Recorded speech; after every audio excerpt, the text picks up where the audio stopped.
Hey there, everybody. Welcome to CDT Study Club. We are working together to study for the National Board of Certification Certified Dental Technician exam. I am Lee Coursey. I'm the managing partner of Russellville Dental Laboratory, and I am working with all of you participating with us to put together a study guide to make this easier for everybody that comes after us, but to help us also get ready for the study guide, for this test itself.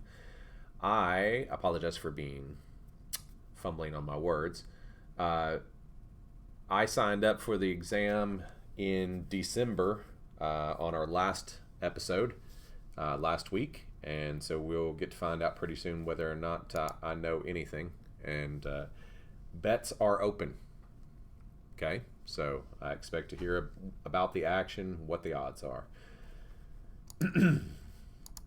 Last week we did some work in our comprehensive exam study guide that we're building together, and I'm going to be going back to the world of anatomy this evening.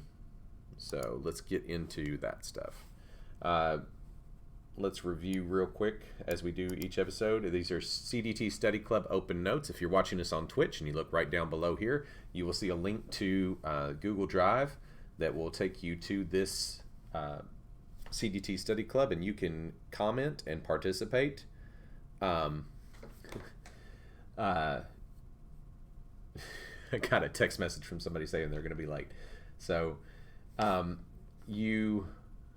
you can participate in this in any way. We just ask that you help out however you can. If you want to make existing slides better so that they're easier to read, split things up, do whatever, we just ask that you help us follow the framework and add what content you find that is good content so that it can help us all. Whatever you do to participate is great. There is no right way, there is no wrong way to help. Whatever you do to help is great. The goal of this document is to create a master study exam for the comprehensive exam. The CDT exam in total exists 3 exams in 4 years. There's the written comprehensive exam, which is what this study guide is for. Then there's also the written specialty exam and the hands-on practical exam. And these two, number 2 and number 3, those are for the area of your choice of study. Most of us at Russellville Dental Laboratory are currently working on a removables CDT exam. Kelly is working on ortho, and I think we have one working on crown and bridge. But this is the exam schedule for everybody. The references that we use are different depending on what you're doing. We all use some of these, Principles of Design and Fabrication, Mosby's, etc., and those are listed here. Those are all available in physical form, or here you've got the Air Force manuals. Those are available in digital form for free. They are as a United States citizen, they are your public property, so you can access those Air Force manuals, and you want to look for the ones from September of 2005. The ones after that point where the military started outsourcing, so this is actually a recognized and published archival copy of U.S. Air Force manual on the subject. The rest of these books are available in physical form in our dental laboratory. This book right here is actually out of print. We've been using Dental Materials, Foundations, and Applications, and I think there's a few copies of this around. So if you're working on stuff, just please, it'll show us over here on the left-hand column. I don't know if you're working on a slide. If somebody else clicks on a slide, you can actually see they'll pop up over here. You can see who's working on what. But just kind of, say, hey, you can mark out your slides. You can do whatever. If you're not comfortable with Google Slides, or if you haven't really messed with that before, the basics are right here. There's a new slide button right here. If you click the drop down next to it, you get different formats. Most of the time you're going to deal with title and body, or title only, or blank. It doesn't really matter. If you're in a slide already, you can change the layout of it by clicking the layout button, and you can just create a new slide. So if I click the plus sign, this slide is blank. So if I click the plus sign on this slide, my new slide will be blank. I could change the layout of this new blank slide to anything that I wanted to just by clicking the layout button. and changing the form here. So that's your basics. It's just like PowerPoint, it's just a web-based PowerPoint. So tonight we're going to be moving on with more anatomy, and then if we have some time we're going to move into materials. But I do want to kind of move forward with the anatomy stuff and clean up some of the stuff that I added. We left ourselves a bookmark. Awesome. So Air Force Manual V1 Real Page 128 Dental Tooth Anatomy. So let's go ahead and pull that up. I'm going to go to Google Drive and I'm going to click on the Air Force Manual V1, and we're going to use all right, so it's back. You can click this and you can click Google Chrome and it'll open up in this nice little format here, and it is searchable. So Real Page 128 128, click. All right, we were at dental tooth anatomy. All right, so let's look at what we're actually studying here. So let's go back to the heading of this section. The test is laid out. I know I've been over this before, but if you're new to joining us, the test is laid out in different sections, and different amounts of material are covered in different sections. So most of your test is going to be on the materials, and then also safe working environments and anatomy, and then articulation, impressions, and models. We've been doing a lot of work with materials and a lot of work with the anatomy aspect of this. We're also going to do some with the industry guidelines and safe working environment, but this stuff is pretty cut and dry. The stuff that can really give us pause is going to be stuff like anatomy and materials, where they're looking for very specific stuff like wet strength and dry strength of your plasters. Yeah, we got to know those things. So tonight I'm going to continue to focus on the anatomy aspect, and if we look at anatomy, you'll see that what they're looking for is these things right here. Identify occlusal requirements. This is actually from the CDT exam study guide. Identify occlusal requirements, differentiate types of occlusion, identify tooth morphology, identify growth and development of dentition, identify basic anatomic landmarks, identify muscles of mastication and facial expression, and identify facial and cranial skeletal anatomy, and identify tooth coating systems. So it looks like what we need to do is first clean up some of the stuff that we were into, and then we're going to go back to our breadcrumb that we left ourselves from last week. So let's get down here and see how our subsections are laid out and try to make them match up with this. I'm going to duplicate this. I'm going to pull this over here so I can take a look at it real quick. All right. So let's head down to our anatomy section, and we've got our header here, so the same information repeated. So we start off with, start off with identify occlusal requirements, which is yes. Now, let's make sure this is marked.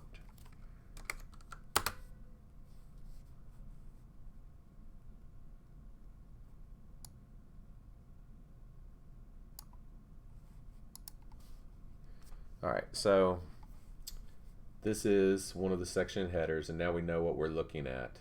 So I'm going to make sure the slides are marked with these different things. So we're going to say A, identify occlusal requirements. Maybe smaller, maybe slightly smaller than this, but let's make a little tag.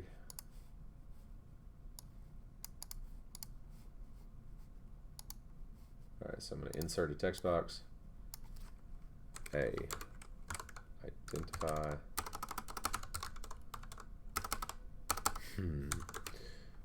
occlusal requirements. We'll stretch this out a bit.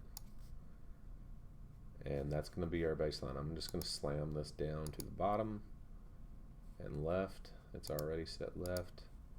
And so now we're going to take this and we're going to put this right there. So Control C. Now watch, when we go to a new slide, this is another trick. You should be able to go here and go Control V and pop that in. So yes, we are on that. Now are we still, yep. Okay. Differentiate types of occlusion. So now we're on to that next thing. So we're going to go to B, differentiate types of occlusion. And we're going to go Control V. And we're going to change this.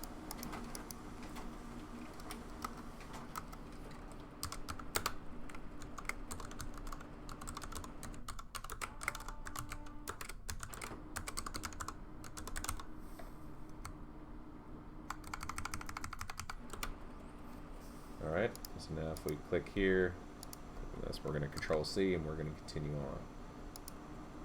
So that just says that. That's weird. Let's move this slide up one. I don't know why it's blank.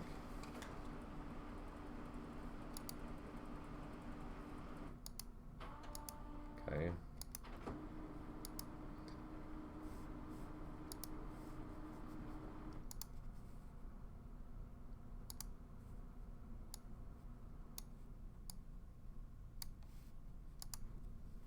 Okay. So let's look back here. Differentiate types of occlusion: canine guidance, group function, malocclusion. Canine guidance, group function, malocclusion.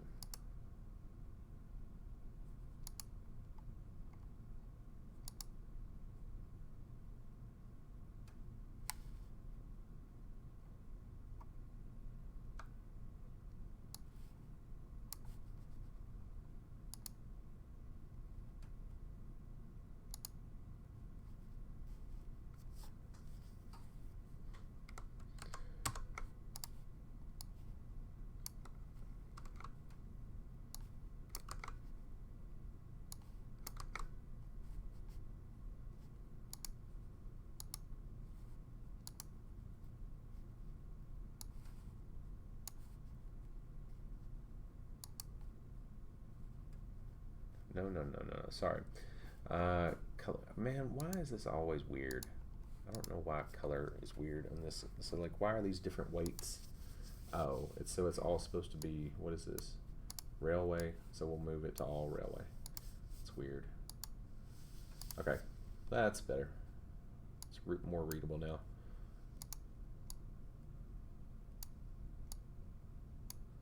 Okay. Differentiate types of occlusion, canine guidance. Can we just shift enter? All right.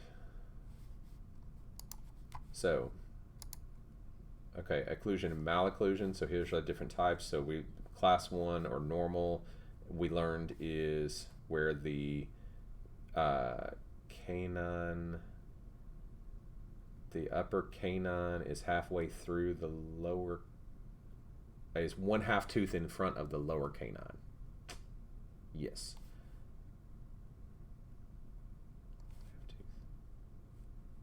1/2 tooth, premolar, 1/2 tooth behind the lower canine.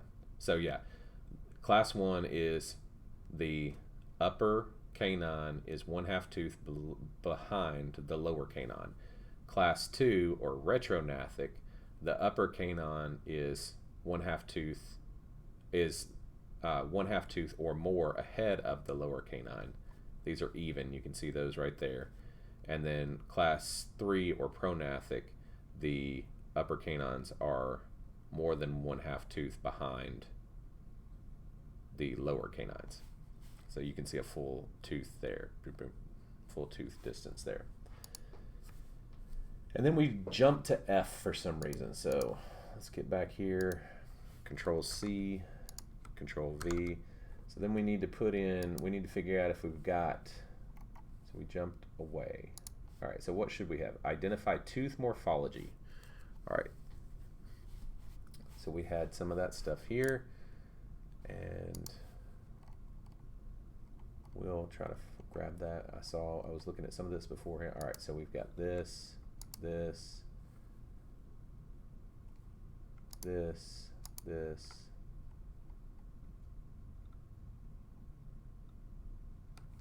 nope, not that.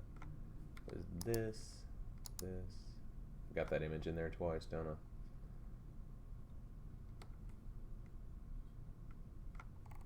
Okay, so we want to cut. We're going to go back up to where we were supposed to have. We're going to go new slide with title only. It's going to be C something. We're going to paste.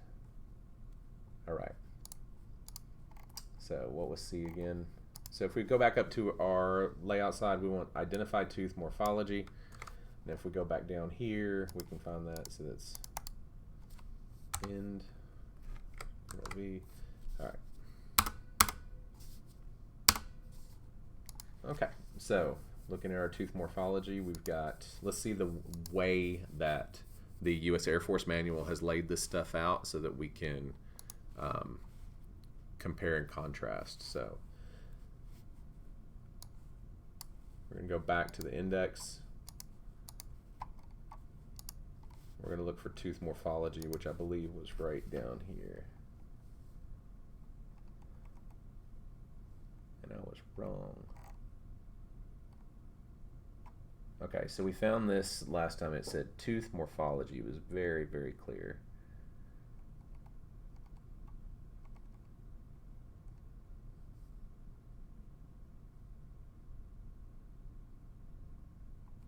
Crown morphology, yep. 4.6. And that's where we were. I bet that's what my little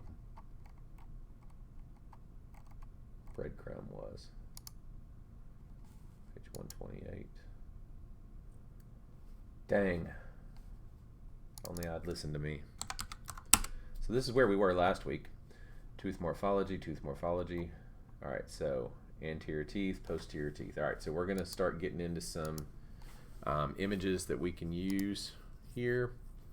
Go ahead and pull up a handy dandy PDF document here. File.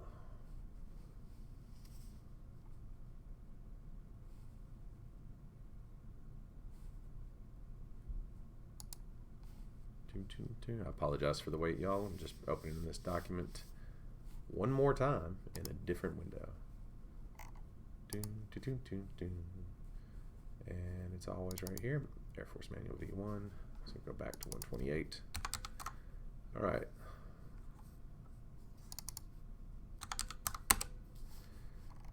Okay, so we're gonna start with the absolute basics. So it wants tooth morphology. So you get right in here and move on. So we can delete our reference point now. We're going to go back to where we were. All right, so Air Force Manual says first thing that we do is how teeth are identified. Okay. Tooth morphology. I just want to make sure I'm not getting too far into the weeds here. Tooth morphology, tooth basic anatomic landmark, tooth morphology. That's got to be it. So that's what we're going to follow. So I'm going to look here, grab this information, change this layout real quick.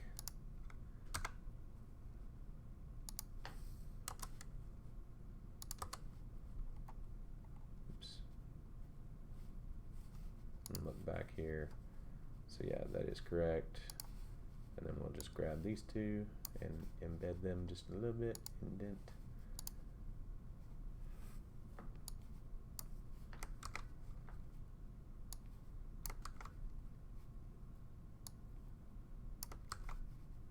Okay.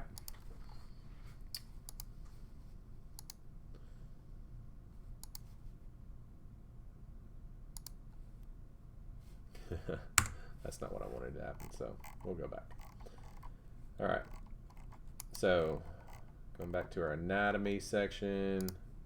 So identify tooth, so the groups, this is the Air Force Manual, so it doesn't give us a whole lot of structure, it just says tooth morphology. So what I'm doing is basically following the structure that's in the Air Force Manual, which would have been the influence for a lot of the things that were put into this, as far as structure anyway. So mandibular right quadrant, mandibular right, so that's an example. And then anteriors or posteriors is 4.13. And this will help distinguish, so we'll bring this over here. We'll say another.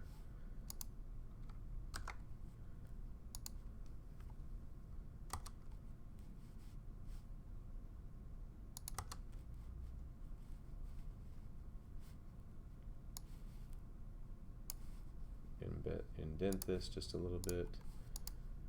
All right, and then we'll take this image right here.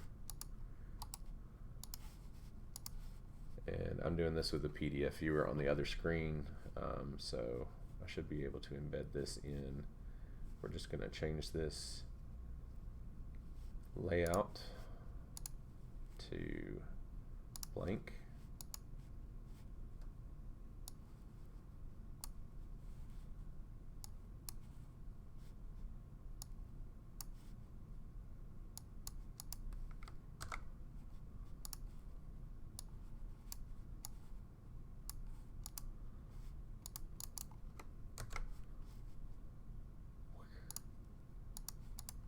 All right, there we go. Super happy slide time. Come on now. I'm going to put it in a slight angle. It makes it interesting. Good graphic design is challenging, but rewarding. See, interesting slides. Maybe the angle's a little bit much. Fine, fine. I hear you. All right. So moving on, Air Force Manual says the next thing is, yep, this slide that I had down here. So I'm going to go down and grab it because I remember it right here. Cut. Go back up to where we was.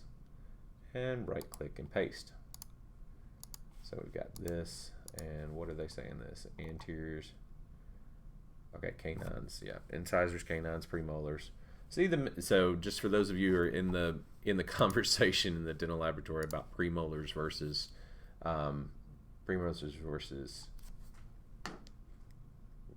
laterals. What? Oh my gosh, we say premolars in almost everything, except my dad apparently says not laterals. Anyway,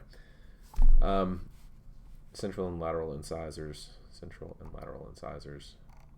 Yeah. All right, so we're going to talk about the different teeth here. So we've got our anteriors. It's going to weird. That's going to be weird. So we'll just copy this here. Go here. B.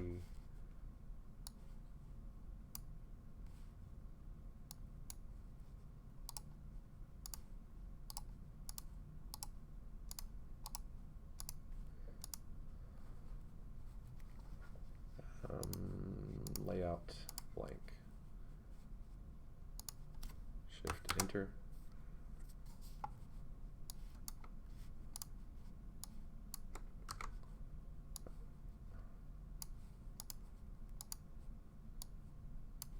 All right, I think we can do this again. Control C, Control V, and I think we can get this other one in. Oh yeah, canines. That's what it was. Okay.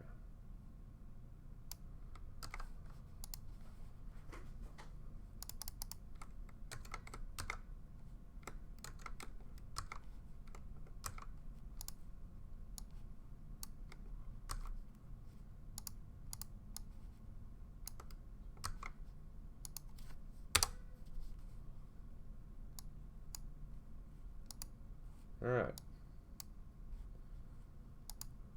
There we go. And we can draw, just for fun, we'll draw some arrows. So we'll say the centrals and lateral incisors. We'll say it goes from here to this point right here, just so people can see. And we'll say that this one goes from here to here, and fancy enough goes from here to here. Nah, that gets confusing. Let us simplify and move on with life. All right. And then we'll duplicate this slide because we're going to keep most of that information. We're going to move on to the posteriors here. Control C. And we'll just go ahead and delete this one. I should be able to format this one correctly. Control Z, undo. Please let me click on things. Control A, turn off bold. Okay. enter and enter. Just look for the numbers, and we'll bold these. Control B, and anatomical position mesial. Add to personal dictionary. Thank you. Named. Ooh. Bicuspids. Sometimes called bicuspids. There it is, ladies and gentlemen. My dad calls them bicuspids. We call them premolars. I don't know why. I don't even know why. So, don't tell my dad if you're watching. All right, under norms, normal. All right, so now we have got premolars and molars. So we can see the same slide again, but we see that there's the same information. Surely people will pick up on that. Maybe I should make them a different color. I'll make them a slightly different color. What do you say? We'll go Control B, and we'll make that highlight blue. I don't know. So they see something changes. So we've got premolars. Premolars are so named because they occupy an anatomical position mesial or pre or before to the molars. Whoever came on and then left, I'm so sorry that my entertainment value went down. They are sometimes called bicuspids because most have two cusps on their chewing surfaces. There are 8 premolars, 2 in each quadrant, which function as seizing and grinding teeth. The 2 premolars in any given quadrant are further called first and second premolars, the first located immediately behind the canine. Molars, the largest teeth in the dental arches, lie directly behind the premolars and function as grinders during mastication. That's chewing. Under normal conditions, there are 6 molars in each arch, 3 in each quadrant. They are called first, second, and third molars. The first molar is the first tooth distal to the second premolar. I feel like I've just been slighted by the U.S. Air Force manual because I don't have any third molars and I'm missing a second molar. Like it's good. I didn't have to get any wisdom teeth taken out. But under normal conditions, I mean, are we talking statistically or is this a judgment? I feel like it's a judgment. It's not a judgment. I'm just trying to be funny. Moving on. What does the Air Force manual say is next? Number substitutes for teeth names. Okay. Look, they don't even joke around. They're like universal numbering system. Period. End of story. So we're gonna Control C this here. Gonna come over and we're gonna grab our slide that has all the numbering stuff. Where'd that go? Here we go. We're gonna move it up here.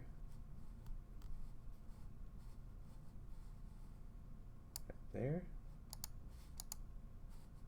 and we're going to say title and body. We're going to Control V,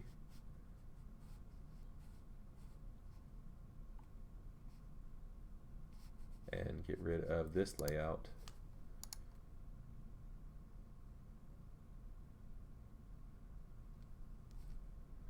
Apologize. Text messages, you know how it is, blank. All right, so we should be able to take this now and move it up like right here, and then we'll take our text box and smush it and do stuff with it. Take it over here, do whatever. I don't know why this is so complicated today, but it is. See figure 4.4. Here we go. 4.32 number.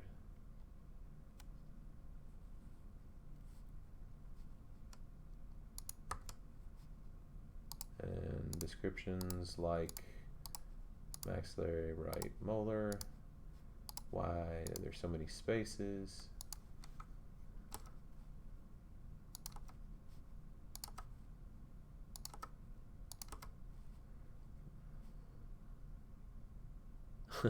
Palmer notation. So we're going to get into the alternative numbers, but I also want to be careful because if we cover stuff that is not being used on the test, then I don't want to confuse anybody. But I've got a couple down here that I wanted to bring up and show that I added that are different notation. Where did that go? I had one that was a comparative thing. So I found a really good one that was like, it showed what each one of them is. Palmer is the one that does the box, right? And just that notates which quadrant it is. And that's good, except if you're typing. If you're handwriting into a chart, it does phenomenal. Let's see here. And that reinforces that. Okay. Now, what does the Air Force Manual say we're doing next? Structures of the teeth. A tooth is divided into two parts, the crown and the root. All right. Looks like, yeah, there we go.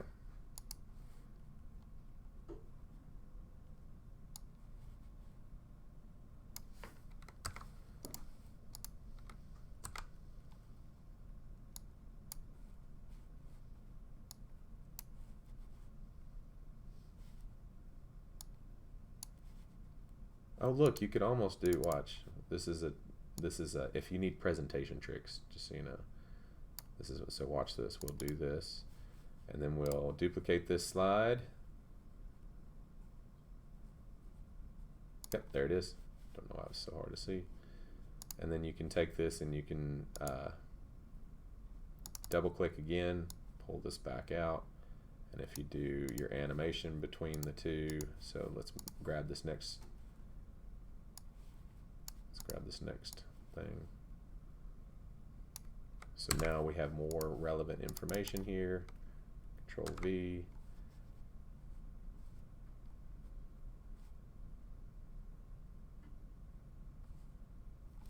Term clinical crown. And that says in young people. Okay.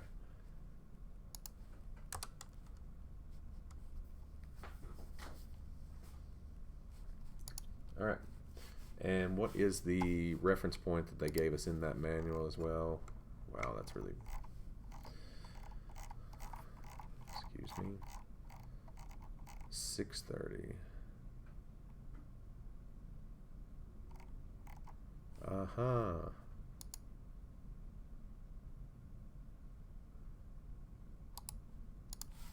One second here.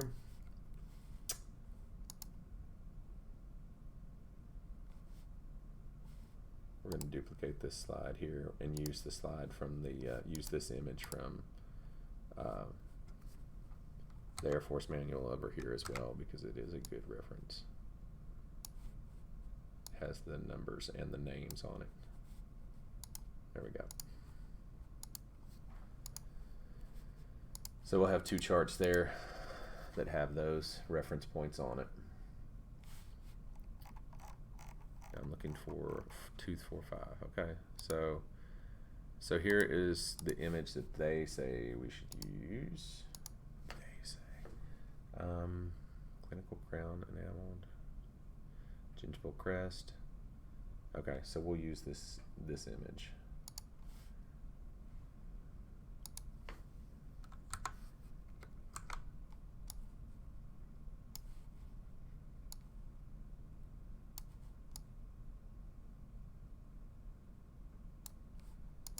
For no particular reason, AC/DC's Back in the Saddle has popped into my head, so that's great. I'd play it so that you can share in the misery with me, but you know, I'm a nicer guy than that.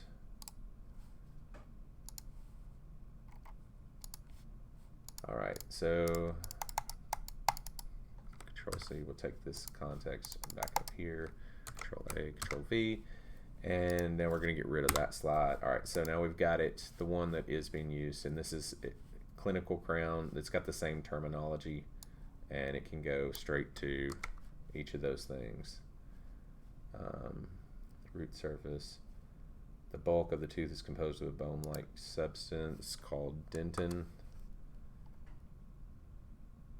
Yeah.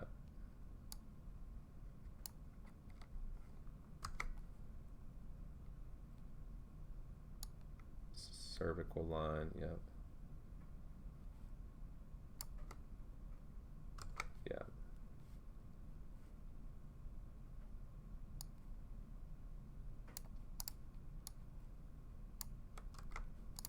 All right, so that's a good reference there. So it's got all the same terminology as what is being used in our reference. So that'll help there. Structure of the tooth. There was one more thing here.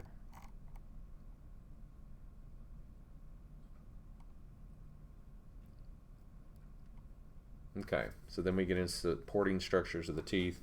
You get into the alveolar process and the periodontal ligament.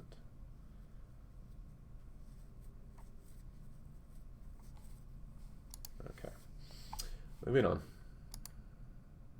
So I expected, where'd our tag go for these?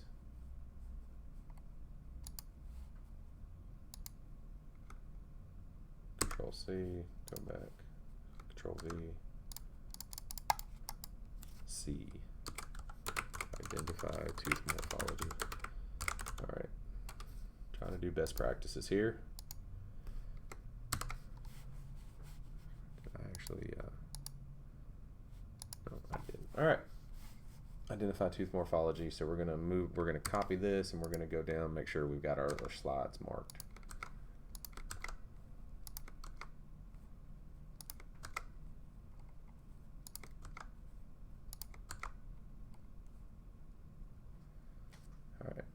We assume that these are correct as well. And we've got a duplicate of this. All right. So let's look back at our reference. So before we get too far off, identify tooth morphology, identify growth and development of dentition. So the next thing would be that here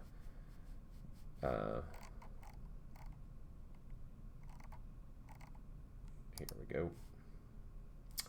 And we've got a video here that goes in the difference. So we're gonna copy this slide, take it up and put it after the C's.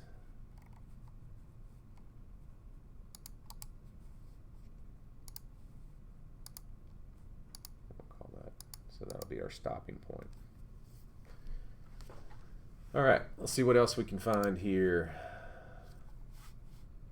Yep, I'm gonna use this image as well.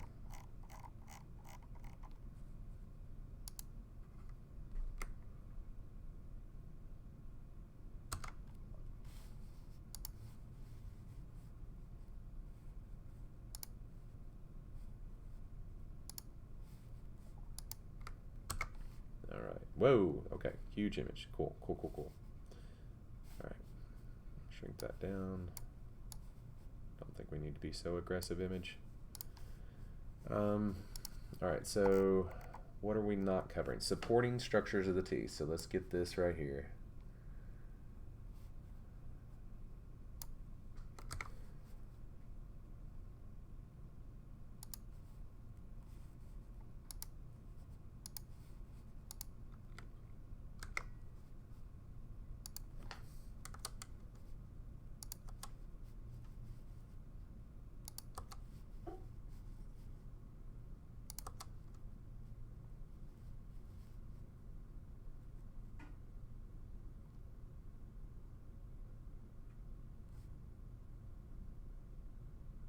All right, so supporting structures of the teeth, and then this goes, okay, supporting structures of the teeth, this goes into alveolar process, which we have got alveolar mucosa. So what are the references?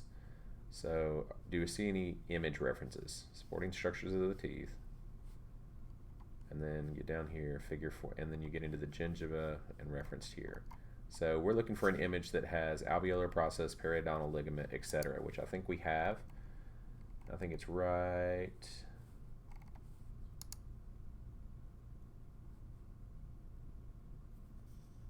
That's the same image there, right? Yep. There was another one. Alveolar process. All right, well, there's that slide. Okay. So we'll right click, cut.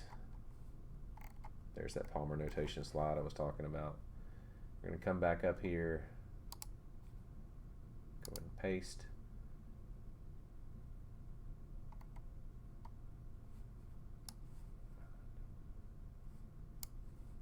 We've been here before. We have been here before. This should be right there. And then we need to pretty this up. So free gingiva, and then we went into the cementum. So we've got some other reference points here that we need to bring in. 4.5.3.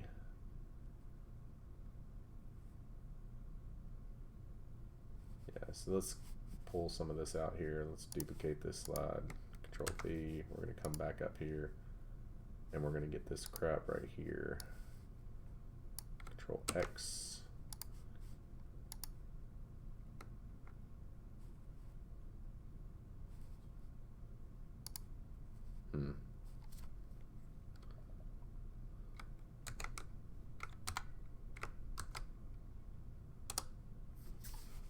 That did not copy well.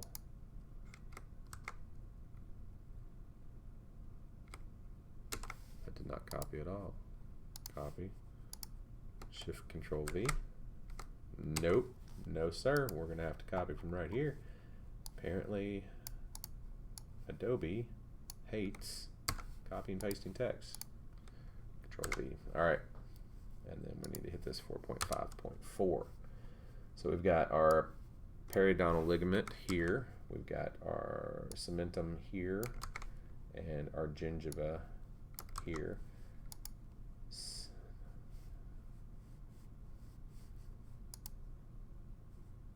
Why is it? I don't understand why there's not an image for this.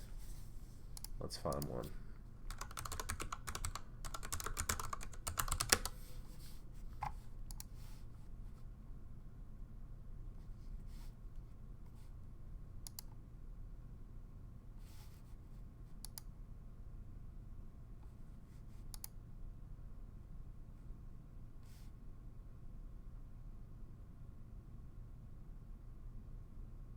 I like this image.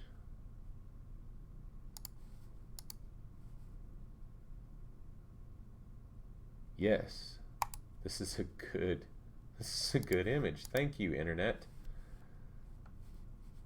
All right.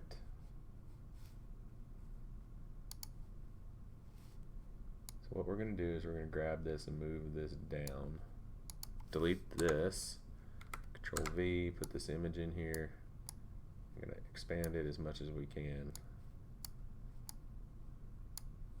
We're going to make this thing as wide as we can, and as narrow or as short as we can. All right, cool. So that gives us this image that's much easier to read. We can draw the sides in on it. I don't know why they have to be this wide. All right, okay. And then we'll go in here and do our bolding.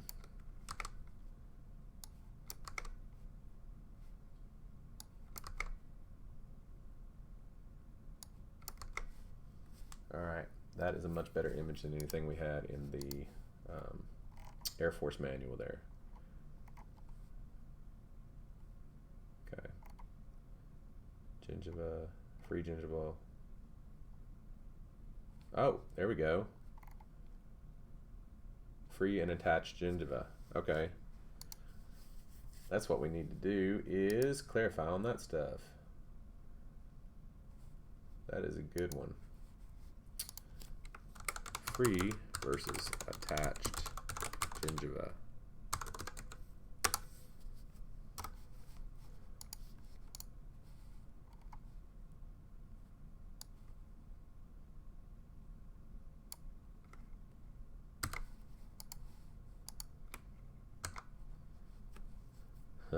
Messy. All right.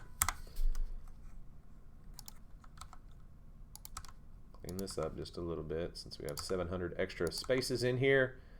Free gingiva is free to the extent that it can be displaced. That is, it is not tightly bound to anything underneath it.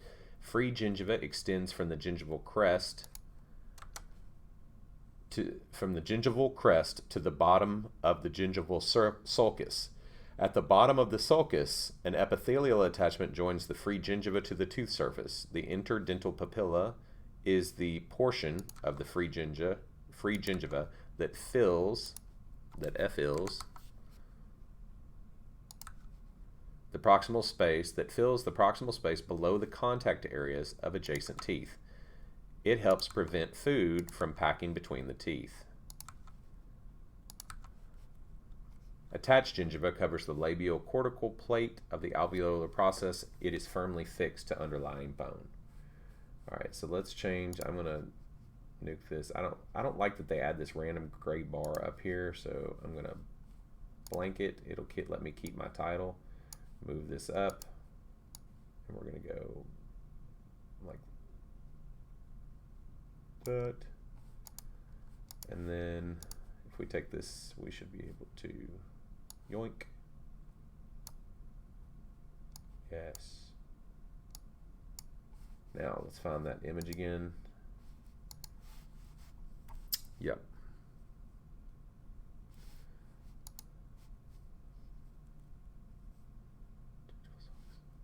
Attached gingiva, free gingival margin. All right. There was something that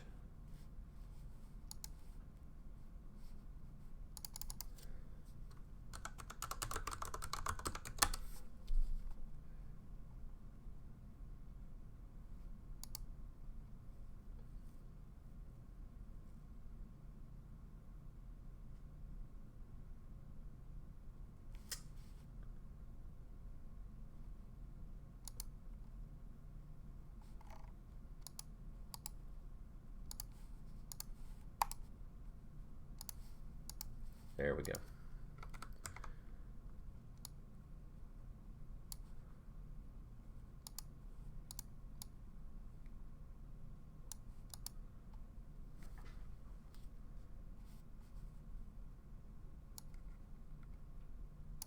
All right, free gingiva.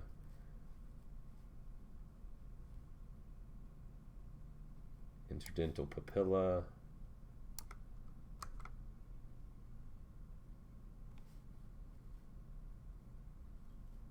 And attached gingiva.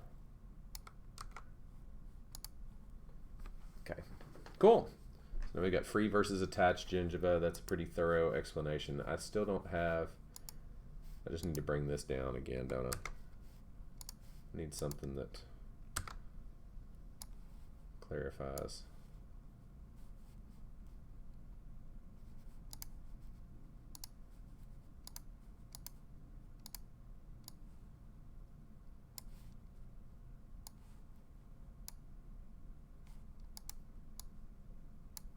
There we go. That's better.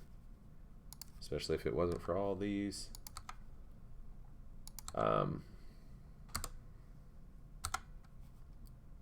Extra spaces in here. I apologize for not being my usual act as shock absorber. The cementum is the only tissue considered as both a basic part of the tooth and a component of the periodontium. Formed during the development of the tooth's root. Cementum is a thin calcified layer of tissue that completely covers the root's dentin. It functions as an area of attachment for periodontal ligament fibers. All right, so let's take a look. Cementum. Here's our cementum. It's coming right over here. The cementum is the only tissue considered as both a basic part of the tooth and a component of the periodontium. So you can see, whoops, thought that would zoom in for me. All right, so you can see that there's an outline here in the image. Maybe it's more visible here.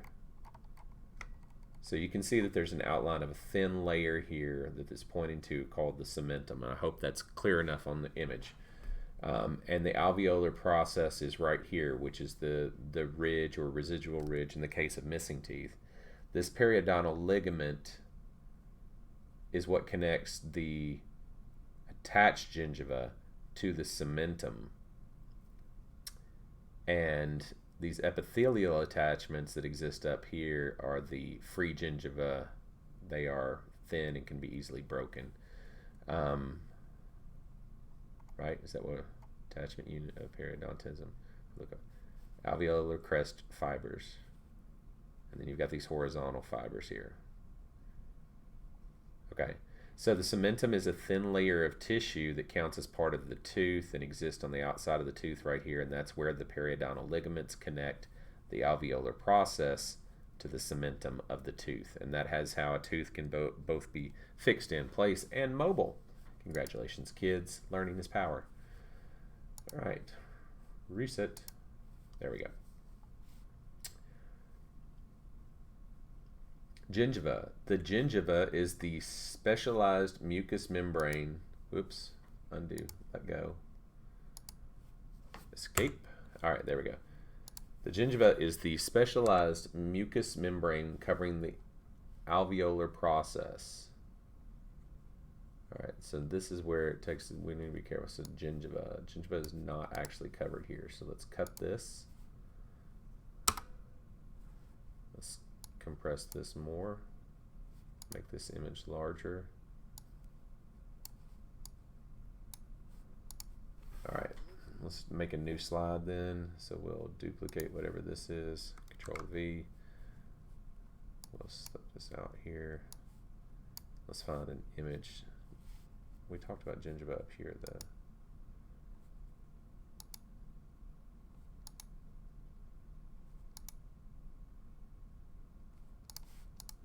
Control C, Control V.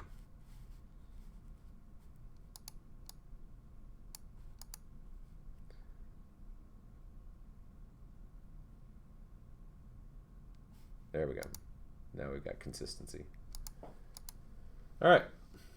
Moving on.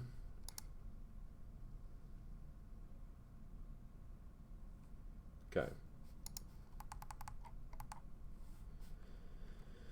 All right. Crown morphology, contours. Now we're getting into the fun stuff. So let's check back in exactly where we're supposed to be next according to the study guide. Not that it's necessarily in this order on the test, but so identify tooth morphology. So we're still in tooth morphology. So we're going to maintain in that section. And then it's identify growth and development of dentition. So we're still in tooth morphology. So, man, all those extra spaces is painful. Crown morphology. And then we're going to get into tooth surfaces. Okay.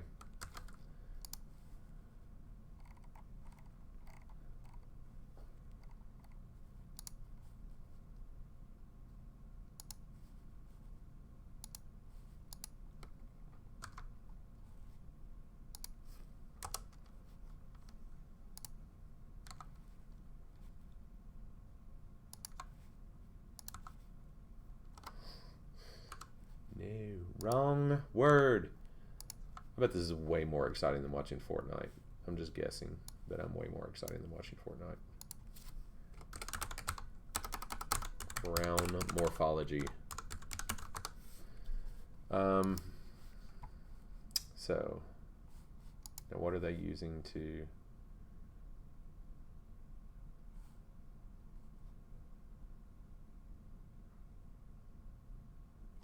Proximal. Okay, how are they illustrating this? So they don't illustrate 4.6, crown morphology. 4.7 immediately goes on to tooth surfaces, but then it does start getting into, yeah, okay. So section 4, in general, dental tooth anatomy, yeah, okay. So continuing on. Alright,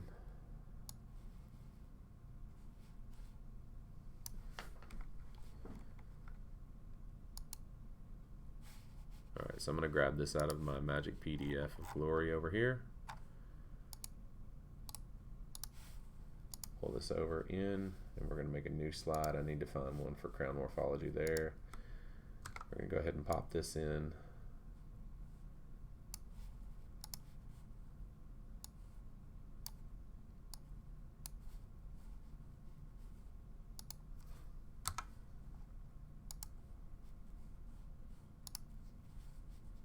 Yes, of course. All right, so let's figure out what we need to put in here. So tooth surfaces. We'll go ahead and put this information in here. It doesn't copy from this at all, so we're going to go right here. Doom, doom, doom.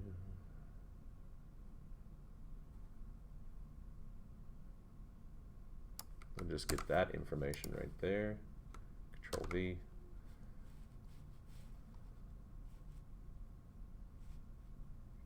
Delete this because it's the image. We're supposed to label this.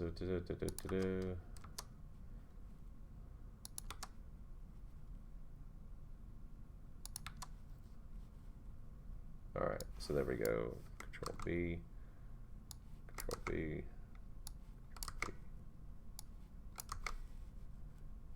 All right.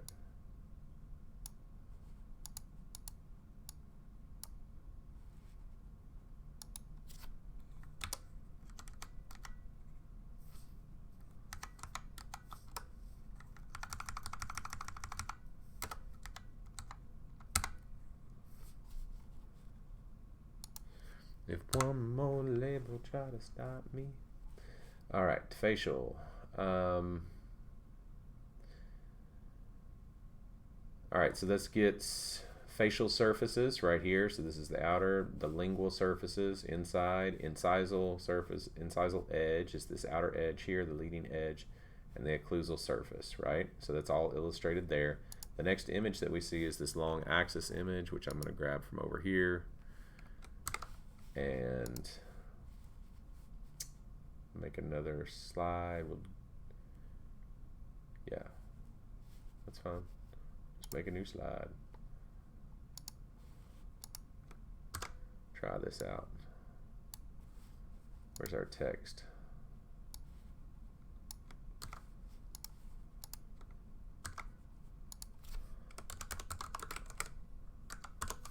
Awesome. All right, so the long axis. The long axis and axial surface. The long axis of a tooth is an imaginary line that goes through the crown and root, around which the substance of the tooth is most symmetrical. Most symmetrical. Symmetrically distributed.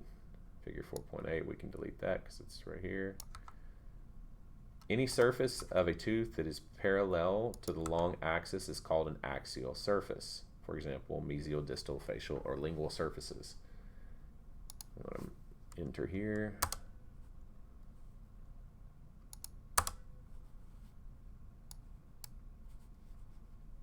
Love it.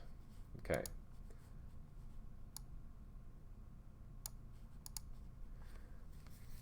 All right, long axis and axial surface. The long axis of a tooth is an imaginary line that goes through the crown and root, around which the substance of a tooth is most symmetrically distributed. Any surface of a tooth that is parallel to the long axis is called an axial surface. For example, mesial, distal, facial, or lingual surfaces. Parallel to the long axis. Okay. So basically that's saying then north, south, yeah. That's where you get into this. And we've used this image up here. Have we used this yet? No, we have not. So any surface that is, okay, so I'm guessing we're getting into that. Dividing the crown into thirds, which, you know, just sounds like a fun thing to do on a Friday night. But unfortunately, we are at the end of the hour. And I know this is as bittersweet a moment for you as it is for me, because I'm going to go home and eat, and you're going to return to whatever it is that you want to do, which I applaud. I appreciate you spending your time with us on this Tuesday night, or whatever day you're watching this online, if I actually ever do upload it online. We're going to continue to work on this for a while. I believe we're getting some good momentum here on making something worthwhile, and especially working with new team members that we've brought on board. I hope we're able to find something that serves as more than just the regular. It's actually this more than just the basics. It's something that we can all use every day, not just for the CDT exam. This can make us better technicians all the way around. Thank you so much for joining us, and have a wonderful evening, and we appreciate your time.